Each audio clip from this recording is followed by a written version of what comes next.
बांदा में सरकारी नौकरशाही की तानाशाही, ईडब्ल्यूएस आवेदन पर आख्या लगाने पर मांगे 5,000 रुपए न दे पाने पर व सरकार से वेतन भोगी होने की बात पर लेखपाल सुधीर यादव ने आवेदक को दौड़ा दौड़ा कर पीटा, जिससे आवेदक निपुण मिश्रा की हालत गंभीर है। सिविल लाइन पुलिस चौकी पर निपुण मिश्रा ने लिखित शिकायत दी है, लेकिन 24 घंटे बीत जाने के बाद भी ना तो लेखपाल सुधीर यादव की गिरफ्तारी हुई है और न ही तहसील के उच्च अधिकारियों ने कोई विभागीय कार्यवाही किया है। बीजेपी सरकार में नौकरशाही अब तानाशाही में उतारू हो गए हैं। बिना भ्रष्टाचार और घूस के किसी प्रकार का कोई कार्य नहीं होता है, जिससे जनता में आक्रोश है। जनता बहुजन समाज पार्टी की मायावती सरकार को याद करके नौकरशाहों को ध्यान दिलाता है कि मायावती की सरकार में कर्मचारी नौकर बनकर काम करता था और नेताओं की सुनता था, जबकि कुछ लोगों का मानना है कि नौकरी करने वाले लोगों पर जिला अध्यक्ष, उपाध्यक्ष, महामंत्री जैसे पदों का क्या मतलब है।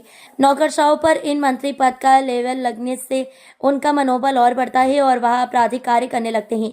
अब देखना यह है कि योगी सरकार में लेखपाल सुधीर यादव पर क्या कार्रवाई होती है या फिर भ्रष्टाचार के भेंट चढ़कर मामला शांत कर दिया जाता है। बंटवारा के लिए दौड़ रहे हैं, 6 महीने से चक्कर लगा रहे हैं। किनके पास? पुरुषोत्तम लेखपाल जौहरपुर। 6 महीने से? हाँ, उनको शहर दे दिया गया है।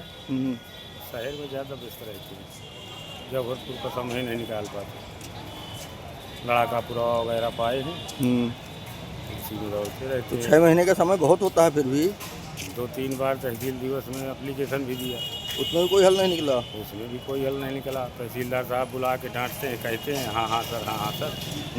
तो तहसीलदार साहब से फिर से मुलाकात नहीं की आपने? तहसीलदार साहब से मुलाकात किया था, 2-3 दिन से नहीं किया। अब तहसील दिवस को फिर आएंगे, फिर कहेंगे, फिर आश्वासन दे देंगे, बुलाएंगे, डांटेंगे। ऐसा नहीं, तहसीलदार साहब सब कहते हैं लेकिन सुनते नहीं। पर लेखपाल सही नहीं है, हैं? लेखपाल सही नहीं है। लेखपाल सही है, कहे नहीं सही है, लेकिन काम करने को इतने काम दे दिए गए हैं उसे। शहर का काम दे दिया गया, उसी में पस्त रहता है, 24 घंटा उसी में व्यस्त रहता है शहर वाले।